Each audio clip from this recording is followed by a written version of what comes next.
Hello cuties, তো আজকে একটা নতুন ভিডিও নিয়ে চলে এসেছি, যেটাই দেখো আমি একটা পাম্পকিন ড্র করেছি আর ওটাতে আমি আজকে কালার করব। তো দেখো এখানে প্রথমে অরেঞ্জ কালার নিয়েছি, ওপরের দিকটা ডার্ক রেখে আর তলার দিকটা একটু লাইট রেখে শেড করে নিয়েছি।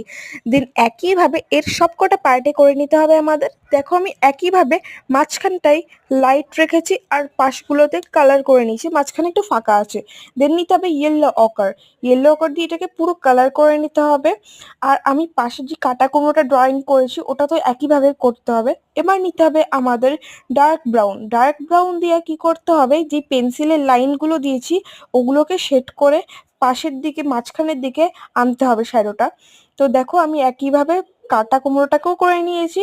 দেন আমাদের নিতে হবে সেভ গ্রিন দিয়ে কি করতে হবে, ওপরের যে পার্টটা থাকে, দেখো এখানে আমি দেখিয়ে দিচ্ছি, ওপরের পার্টটাকে আমাদের কালার করে নিতে হবে। দেন আমি তলায় পার্সিয়ান ব্লু দিয়ে একটু শ্যাডো দিয়ে দিয়েছি আর লতা পাতা দিয়েছি।